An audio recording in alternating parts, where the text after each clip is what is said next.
Hello, my name is Jacek Bartosiak. This is Strategy and Future, and with me is Albert Świdziński. Hi, Jacek. Hi, Albert. Hi, how are you? Okay, so we're having another episode of our new series titled Geopolitical Insight by Strategy and Future. Last time we discussed structural tensions between the United States and China, the strategic plan or lack of it. That was a open question that we were trying to answer.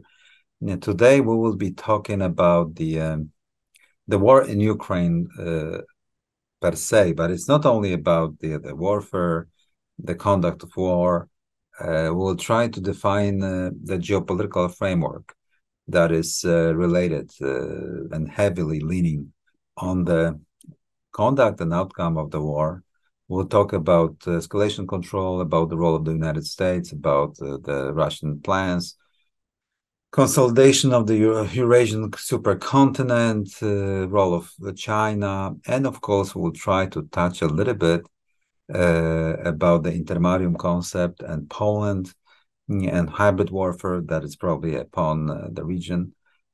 So we will try to depict this war from a broad strategy, grand strategy, and geopolitical analysis perspective, which is not often a frequent analysis on YouTube and internet, as we have checked. So I hope you will sort of enjoy it. You will find it useful and interesting. And Albert, let me start by sort of framing the following thesis. So first of all, the war in Ukraine is a system transforming war. Still, it is a limited war.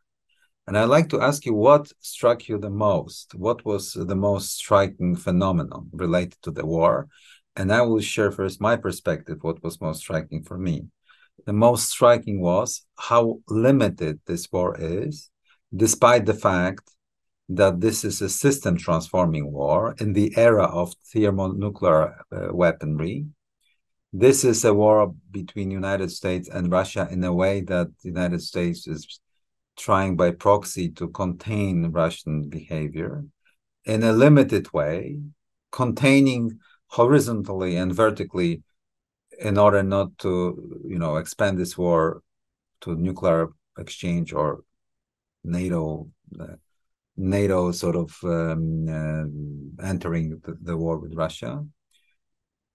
And not only that, and I will end here, the most interesting factor is that there are actually two fronts of this war. One front is warfare, supplies, delivery of weapons and ammunition, of course, the evolution of the battlefield, bravery of soldiers, Kiev, Kherson, Kharkov, Zaporozhye, Mariupol, all those things that you can see on internet. But another front, which is highly sophisticated, is strategic messaging and framing the behavior of both Russia and the United States to keep the confrontation as a limited war and persuading another party, especially persuading by the United States upon the Russians, not to escalate into another level, even if they are losing and when they are losing, which is a strategic masterpiece. You know what I mean, Albert? Yeah. And that is a very teaching lesson for strategists across the world. How you frame that war is much more than just a war itself, tactical engagements and kinetic exchanges of fire. It's a political dance with many subtle notes that you have to make. Albert, go ahead. Yeah, I mean, you touched upon so many things that we could spend the next 3 hours focusing just on half of the issues you raised. Look, I would start with saying, what I think you mentioned. This was a potentially system-shattering war, right? Mm-hmm. Essentially, because with the amount of norms and laws that Russia broke, and Russia being such a prominent part of the international system at the end of the day, one that wasn't happy with its position, one that was revisionist, but nonetheless a very prominent member of the international community. If you have such a prominent member breaking with all the norms, the entire system is in jeopardy, right? Especially that if you remember the Lavrov ultimatum from 2021, it extended far beyond Ukraine. It essentially wanted to recreate security architecture in Europe in a way that if at least most or some of issues raised by the Russians would be met, would essentially mean that there is no place for the US presence in Europe anymore, right? It would United States stops being a European power. So yeah, it's basically out of the equation. In formal terms, it would still be there, but it would the idea that it's a security provider in Europe or a defining force in Europe would be corrupt, would be broke, especially after Afghanistan, right? Withdraw from Afghanistan. So we remember that. So that's the first thing to notice. The other thing, as you said, is how the US found itself confronting a problem of fighting a proxy war, essentially, with a nuclear power. So we had two most prominent, most powerful nuclear states. In direct neighborhood of Russia. It's not in Vietnam. Yeah. It's not in Cuba, potentially. It's in the neighborhood, in the former Soviet Union era. In an area which Russia considers an existential. Yeah. And the Donbass. Security to its whole, idea of self, right? At the end of the day. Yeah. So, and it was also a difficult situation for the US because I think it's both an art and science of managing escalation. Was I suppose somewhat lost on the US, and especially in that high stakes context, right? So it had to quickly relearn the lessons, also taking into account that ultimately, no matter what, the stakes of that conflict are higher for Russia than they ever will be for the United States. And this wasn't something that the US can evade, a reality that they cannot evade. And that's why maybe they've been trying to contain this conflict in terms of supply. They do it, with teaspoon, slowly, gradually, getting the Russians accustomed to escalation by, gradual escalation. So basically, the rational thing to do for Russians would be, and they did that many times before, bless you, many times before. And this is usually what a country that both has asymmetry of stakes on its side, and it's not necessarily conventionally superior to its opposing force, potentially. Not when we're talking about Ukraine, but when we're talking about, patron state of Ukraine, right, of the West. So they manipulated uncertainty, knowingly and willingly manipulated risk. I mean, on a nuclear level, this is what escalate to de-escalate doctrine essentially is. It's manipulating risk of uncontrollable escalation, right? Manipulating risk that a single use of nuclear weapons, or even setting up conditions for its use, loosening chain of command or coupling nuclear warheads and delivery mechanisms, creates a situation where not everything in the conflict can be controlled, right? And this is, if you go back, this is shelling, essentially. This is a threat that leaves something to chance, competition risking and stuff like that. So the US had to tackle that in a way that would, limit uncertainty, prevent horizontal and vertical escalation really at the same time, and yet not create a situation where US's client state essentially suffers significant defeat. And that's a very difficult situation. There was a very interesting article on Texas National Security Review about it recently, by Madam, I believe it's called, her name is Stein. Forgive me for Janice Stein, I believe, but I'm not sure. Where she described how the US took an approach of learning by doing, which is slowly trying to push back the Russian red lines, constantly reevaluating whether... Yeah, on a daily basis. Daily basis, yeah, because remember, the US also had to avoid entrapment by all costs. Okay, yeah, because that's a good point. At the same time, they didn't want to be entangled. And that was priority, really, because the US had basically two objectives. One, And that was overarching, the main objective was not to get drawn into direct conflict with Russia, which has a potential for drastic and sudden and uncontrollable escalation. The second objective was not to allow Ukraine to lose, not have Russia lose this, especially not lose it too drastically, this war. We can go back to why, but not to have Ukraine lose. But again, the priority was not getting drawn into this conflict. So they did learning by doing. They did essentially what you called feeding by by spoon, trickling Fingertips, down. yeah, fingertips, yeah, Which was very, I mean, the first thing that happened, and that was important, and again, this is from the TNSR article, is that the Americans set up parameters, publicly, officially set up the parameters of the things that the US will not do in this war, right? So they said there will be no fly zone, there will be no boots on the ground, either NATO or the US, no direct involvement. There would be no facilitating Ukrainian strikes on Russian territory and not providing weapon systems that could allow it, and not providing targeting data that would permit targeting top brass of Russian military. And lastly, they said they will not attempt to depose Vladimir Putin. So this is how they shape the battlefield. They set up the parameters according to which the war will be waged and US support will be waged. And they have not diverted from this up to now, right? There are still no ATACMS missile systems, right? They stayed true to their commitments, which again sets up like a baseline of understanding between Washington and Moscow. Right? Yeah, I mean that's why this is a limited war par excellence, but at the same time a pivotal one, a critically important one for the balance of power. And I wonder why the Russians are accepting the framework, because maybe they thought that at the beginning it would serve them, but then they were started losing. Yeah.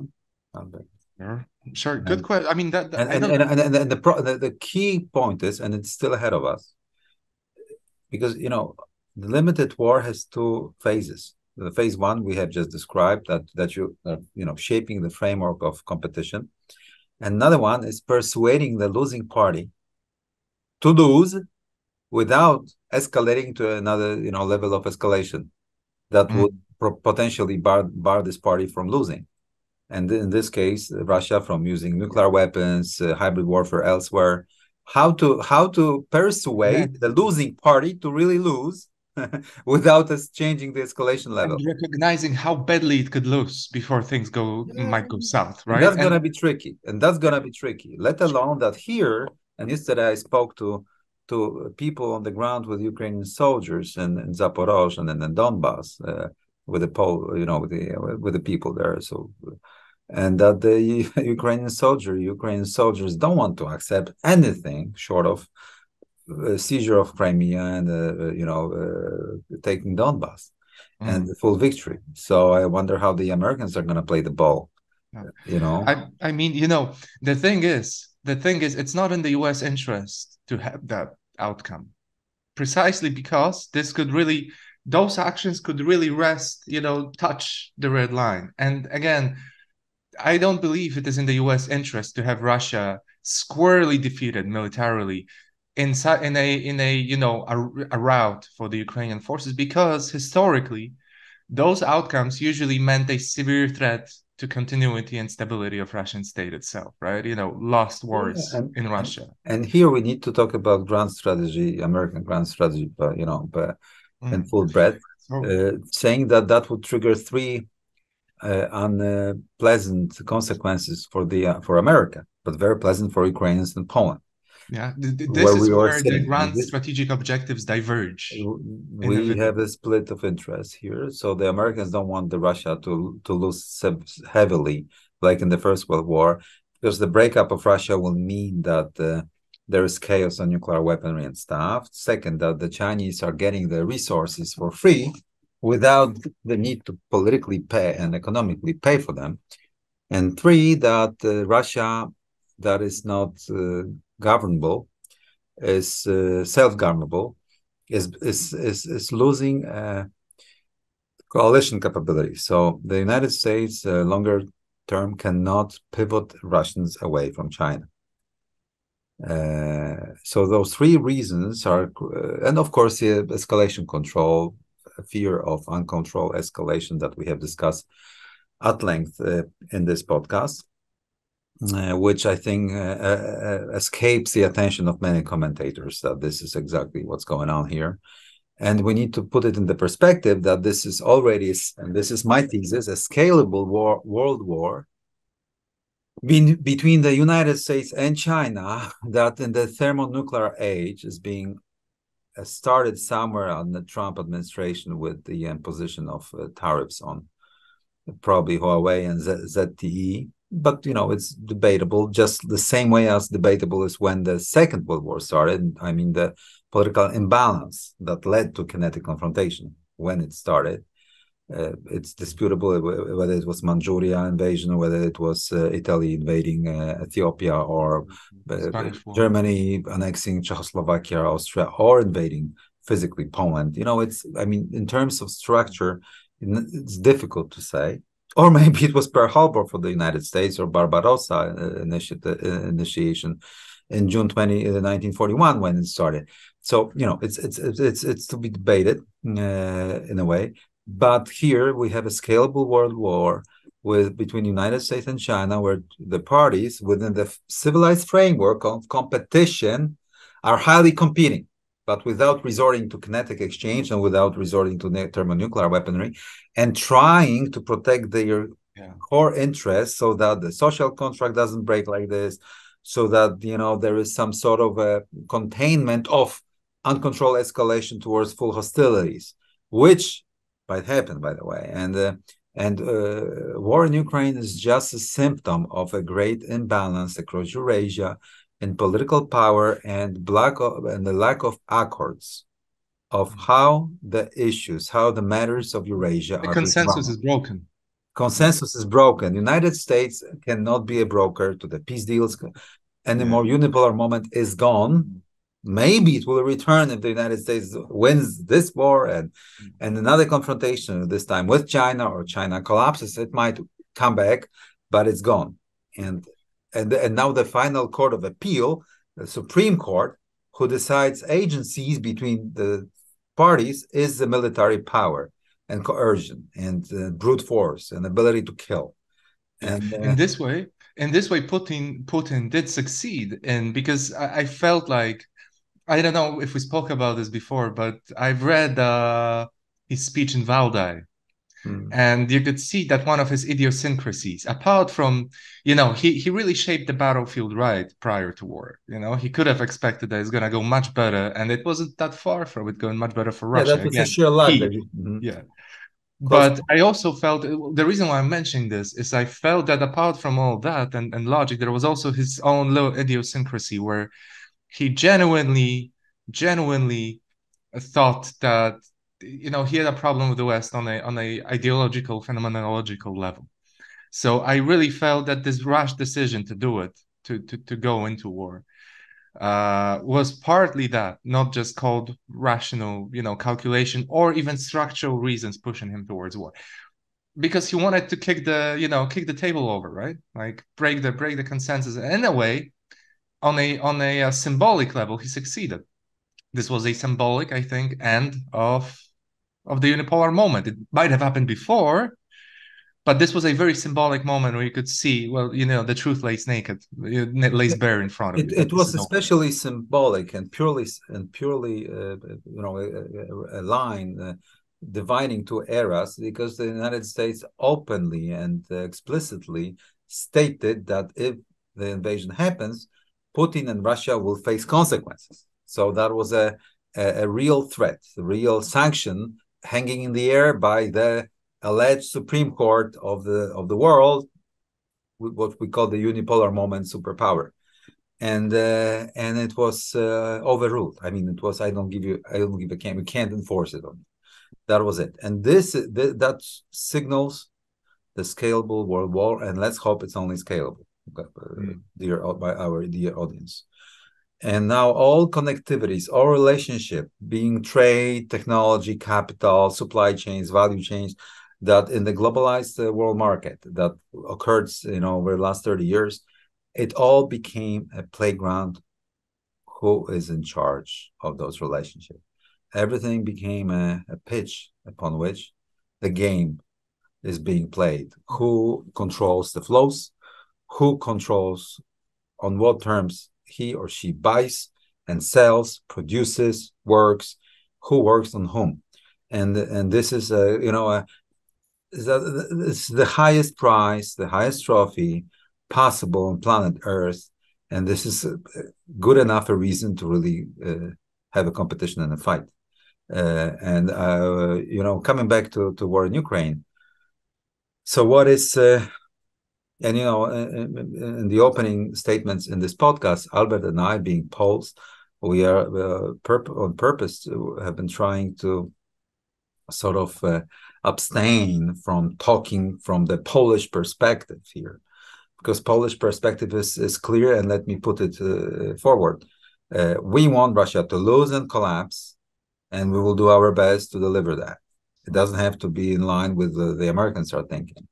And we believe in the rise of the intermarium and a new balance of power in Europe, where the intermarium, aka old Commonwealth, comprising Poland, Belarus, Lithuania, Baltic states, is creating another pole of power, another pole of balancing, which for the last 200 years was forgotten, especially in the western part of our continent.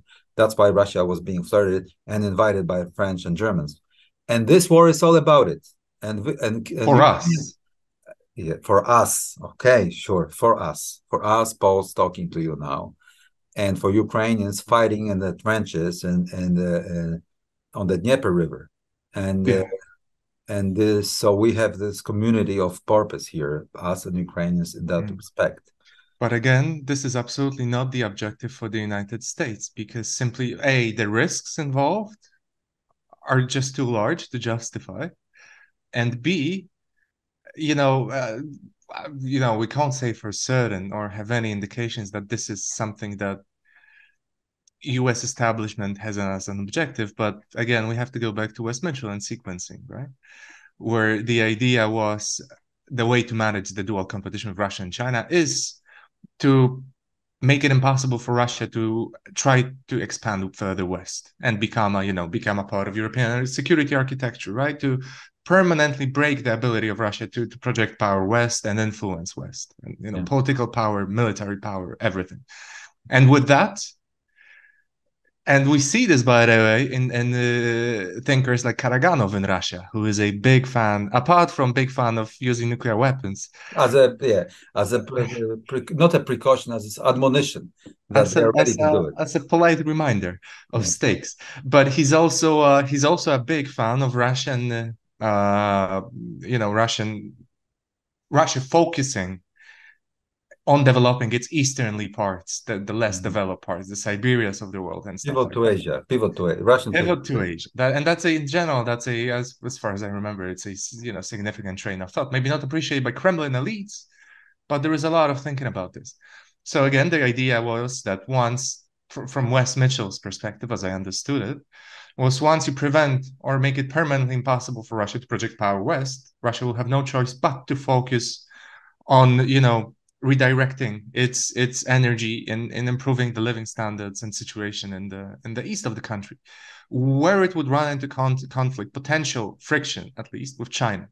And this is where the US could support Russia with credits and US and allies opportunities, because there would be no immediately colliding interests between US and Russia at that point in time, which could again help to weaken the alliance. That's a huge, very oversimplified view, but this is, I suppose, but the perfect way to manage this rivalry. But clearly, to do this, you need to have Russia as a functioning state to engage in this, right? Otherwise, all bets are off. So again, when we in Poland, again, if we speak about what is being felt in the intermarium, there is a lot of criticism in Poland and Ukraine about the trickle of military support from US coming to Ukraine, that it prevented Ukrainian route, that it made the victory more difficult, if not impossible. But I would be careful leveraging this critique, because it could very well be that the US did things exactly right. Actually, because again, their objectives are different to the objectives of Eastern European states. And in that sense, the US has managed this war very well, and the escalation dynamics very well. Yeah, that's true. And this is not something that we want to deal with, I suppose, but it could be yeah, trading, and on top of that, also to give a praise to the United States as a sort of a strategic masterpiece, and in opposition to our previous episode where we sort of criticized a little bit lack of strategic plan toward vis-a-vis China. In this case, against Russia, they've been really prudent, and I think that the basic assumption that allowed them to navigate through those waters in this fashion was this realization, this contention that the United States and Eurasia, to its allies on both ends of Eurasia, tends to be a cornerstone offshore balancer that provides enough gravity for those allies to rely, to group and create an anti-hegemonic coalition against Russia and against China. And as in case of Asia, without the United States and its heavy presence in the forward positions in the first the chain of islands, is prerequisite for the other allies to group, because separately they could be dealt with in a sequence by China, because China is too powerful. It is very simple to say that the United States simply understood that Russia doesn't have this capacity and capability to become such a threat that the United States have to be present on European peninsula in numbers for the anti-hegemonic coalition to be shaped. It will happen without the United States being present, and it has happened. And it's a relief for the United States. You know, Albert, what I mean. So they don't need to be present heavily in Europe to make it happen. As the case of Ukraine shows, it's not the case in Asia. And that, on one hand, relieves the United States of certain duties, creating suspicions among the Eastern flank countries where the United States is fully entangled. At the same time, it gives them maneuver. And we simply need to live with this. And if so, then Albert, I think that Poland, if we understand that this is the case, we should start negotiating with the Americans what I call the protocol of proportionate answer, because the Russians will be trying to enforce by coercion upon Poland and other countries in the region, and without heavy presence of the United States, there will be nobody behind whom we could hide. So we need to answer directly by ourselves, but of course in a proportionate manner, so that there is no global world war, which the United States wouldn't like. So we need to have an understanding with the Americans what is proportionate in responding, and we need to sign it, some sort of protocol. So that, because otherwise our modernization, our military reform doesn't make sense. I mean, so what is the purpose of this reform if we can't use it, and as a political leverage? What is if it's still Americans controlling it this way or another? Look, but this is a problem also. I know we spoke about this, but think about this. It's a problem insofar as we essentially, I mean, that's already the case, quite frankly, but we openly cede part of escalation control to the US. And remember, once this becomes clear, this could also be easily exploited, well, not easily, but it could be exploited by our adversary, right? Knowing that, because what you're basically saying is, and again, there are two problems. So this is the first problem, because this is what it means. Americans still control escalation over here. It's very clear. In the same way that they control it in Ukraine, there was a Newsweek article about how CIA managed escalation in Ukraine as strongly as it could and as decisively as it could. So they still do that. But to give it openly and to also provide a catalog of situation, it really creates an outlet for potential adversary to get into nooks and crannies and manipulate that protocol. And remember that I do believe that even though, the case between Ukraine and Poland, cases between Ukraine and Poland are different, Poland is a treaty ally, nonetheless, the fear of entrapment by the US into a land war in Europe is significant. And that's why the US will want to retain as much escalation control So, over the so situation. you think that both the United States and also Poland, but for completely different other reasons, will stick to the strategy of ambiguity in that respect, whether we respond on our own or we are being controlled by the United States, so that the Russians don't know who is in charge of responding. If, for Look, example, that's a great question and I really don't know. You remember when you pointed out that, why did you ask me the question and, gracefully you did it to push me on the answer. Why did Russians didn't do anything? yeah, I don't know. And it's impossible to know. at I the feel like it's beginning of the better war, knowing why that it's they didn't impossible. react We, expandingly? Yeah. we don't know. We don't know how deterrence works, really. Where it works, where it doesn't, for what reasons does it fail? We really don't know that. It also touches on cultural aspects, yeah, Oh behavioral yeah. Oh yeah. aspects also of. But it's look, crisis long dead and gone. Berlin crisis. We don't fully know how it happened. We don't really know the mechanism in which deterrence Yeah. worked, or was it even not deterrence, but internal political reasons or something like this, or they never intended to, do anything. We don't know. So it's and that's a huge question when it comes to Russia not attacking supply lines, not doing anything, very precisely walking around. And this also shows that ultimately Russia is bluffing, but it's obvious that Russia is bluffing. Nobody playing the game of chicken is really wanting to die, right? People who have this sort of mentality never make it to positions of power in the first place. So it's obvious that it's a bluff. But you saw this thing a couple days back when Russians attacked a port on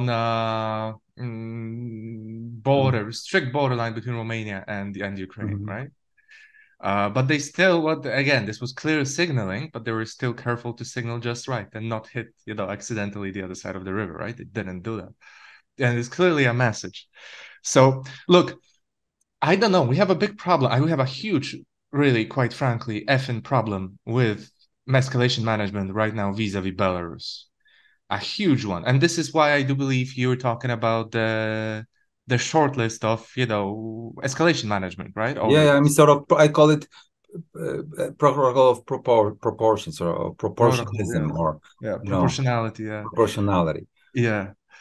Yeah. And just to, again, maybe provide our foreign audience with a bit of a context, we find ourselves in a very peculiar situation right now because Wagner Group elements, at least, have by now moved to Belarus and are engaged in both training Belarusian military as well as military exercises on the countries on Belarus's western borders, which of course are all borders with Poland and Lithuania. And it's a huge problem. We had I found them amusing, not because I don't consider it a reality. They were just amusing in the way Lukashenko delivers it, but threats that Wagner might engage in asymmetric operations, hybrid operations in Poland. In other words, that they might cross over and do some stuff and have some fun over here.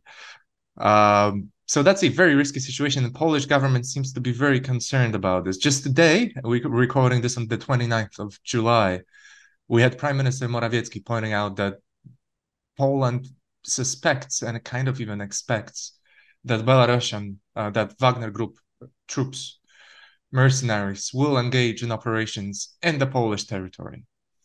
That's what he Um, said today. Yes.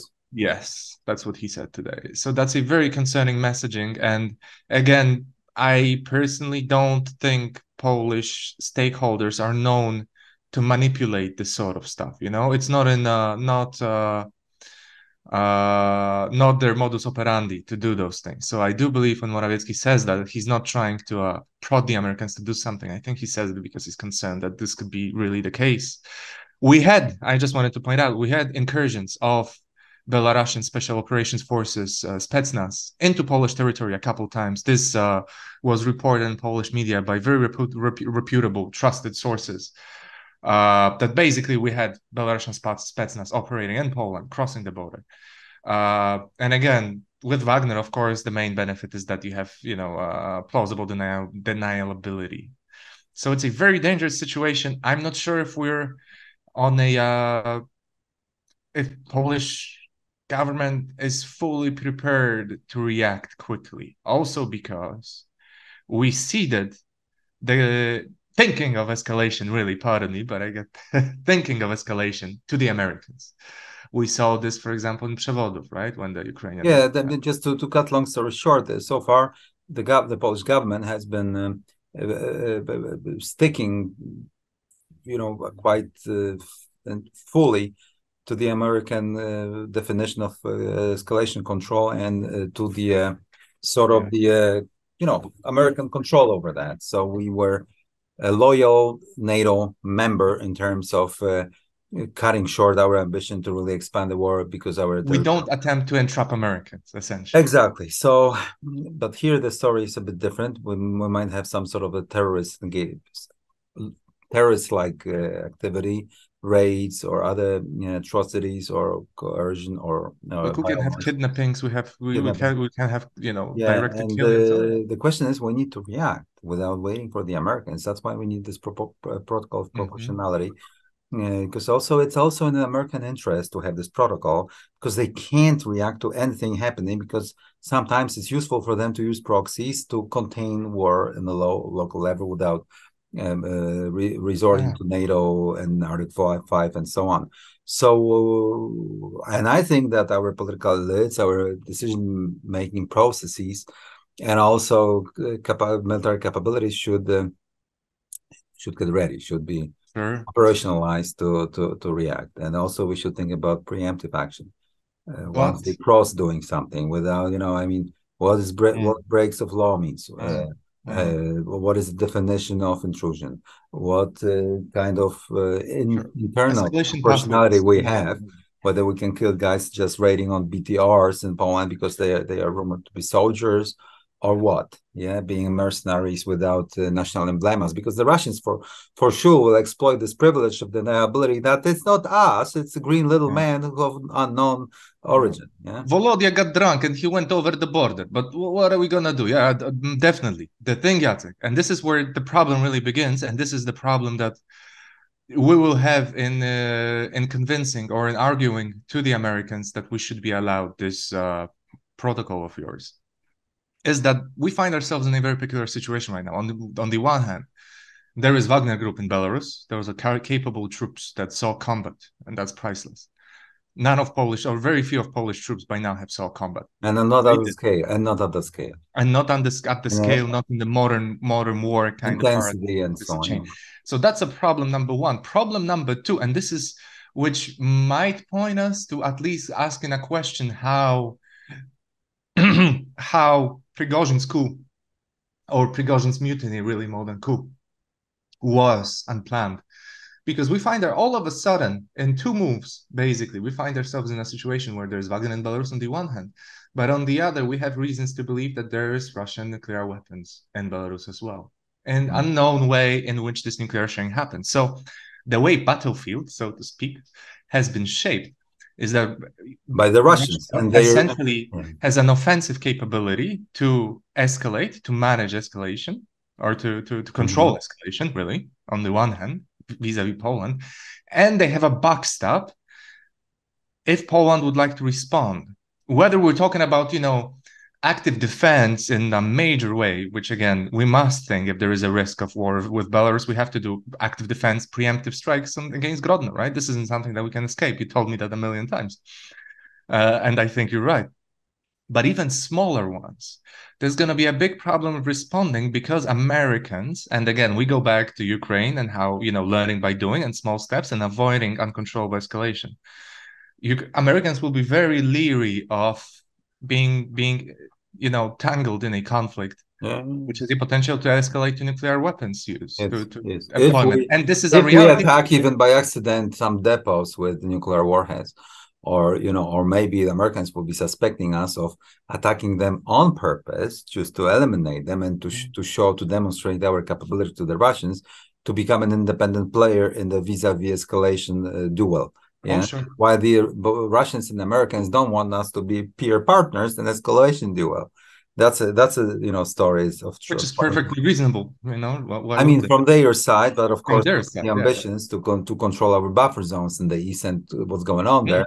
and what sort of threat is emanating from there. So it's always, you know, the zero-sum game a bit, even within the alliance, NATO alliance. It's a fully understandable, you know, like Turkey moving around and looking around its neighborhood, right? That's you know, that was at one point it was inevitable for Turkey to embark on it.